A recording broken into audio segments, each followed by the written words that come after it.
अस्सलाम वालेकुम dear students.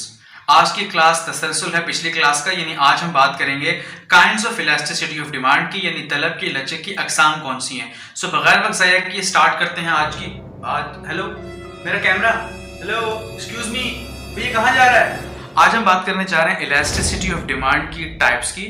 इससे पहले एक वीडियो मैं बना चुका हूं जो यकीनन आपने देखी होगी, जिसमें हमने डिस्कस किया था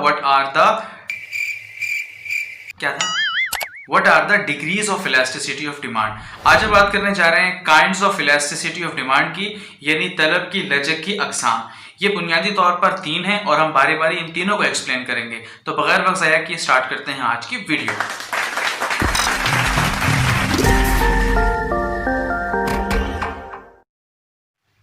इलास्टिसिटी ऑफ डिमांड यानी तलब की लचक की तीन अहम अकसाम हैं, नंबर 1, नंबर 2 एंड नंबर 3। ये तीनों काइंड्स यानी प्राइस इलास्टिसिटी, इनकम इलास्टिसिटी और क्रॉस इलास्टिसिटी ऐसी अकसाम है जिन्हें समझना बहुत जरूरी है। हम वन बाय वन इन तीनों कॉन्सेप्ट्स को एक्सप्लेन करेंगे ताकि आप अच्छे से इसको समझ सकें। काइंड ऑफ इलास्टिसिटी में जो पहली किस्म है यानी प्राइस इलास्टिसिटी, ये हम पीछे बहुत दफ़ा एक्सप्लेन कर चुके हैं, लेकिन सरसरी तौर पे यहाँ आपको बताता चलूँ दोबारा से। यानी अगर किसी चीज़ की कीमत में तब्दीली आए और उस कीमत में तब्दीली की वजह से उसकी क्वांटिटी डिमांड में भी तब्दीली आ जाए, ये कीमत की वजह से आने वाली तब्दीली दरअसल प्राइस इलास्टिसिटी कहलाती है। सो ये था प्राइस इलास्टिसिटी का कॉन्सेप्ट। डिटेल में नहीं जाऊँगा, मेरी पुरानी वीडियोज़ देखिए।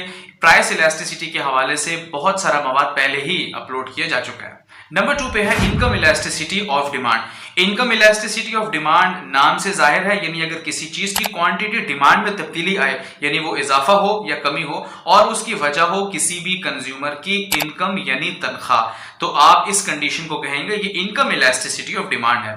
मैं मिसाल देता हूं। मिसाल के तौर पे अली की माहाना तनख्वाह 30,000 रुपए है। शाम को चाय के साथ रिफ्रेशमेंट के लिए एक अदद अंडे वाला बर्गर। लेकिन कुछ अरसे बाद उसकी तनख्वाह में इजाफा हो गया और अब उसकी तनख्वाह 30,000 से बढ़ के 60,000 रुपए हो गई। सो अब अगर वो आउटिंग के लिए कहीं जाता है, सो वहां पर बजाय वो अंडे वाला बर्गर खाने के, अब वो अफोर्ड कर सकता है मैकडॉनल्ड या किसी और ब्रांड का बर्गर। आपने महसूस किया कि जो ही उसकी तनख्वाह में इजाफा हुआ, उसकी डिमांड में भी तब्दीली आ गई। गोया इनकम की वजह से उसकी डिमांड में तब्दीली आई। सो ये इनकम इलास्टिसिटी का कॉन्सेप्ट है। और नंबर 3 पे है क्रॉस इलास्टिसिटी। क्रॉस इलास्टिसिटी का मतलब इस कॉन्सेप्ट में प्रोडक्ट ए के साथ प्रोडक्ट बी भी हम सपोज करेंगे। प्रोडक्ट ए वो वाली है जिसे हम इस्तेमाल करते हैं और प्रोडक्ट बी वो है जो इस प्रोडक्ट ए की सब्स्टिट्यूट है यानी मुतबादिल है। मिसाल के तौर पे अगर कोका कोला की कीमतों में कमी आ जाती है, यानी कोका कोला सस्ती हो जाती है, तो पेप्सी के जितने भी कंज्यूमर होंगे वो आहिस्ता आहिस्ता शिफ्ट कर जाएंगे कोका कोला की तरफ।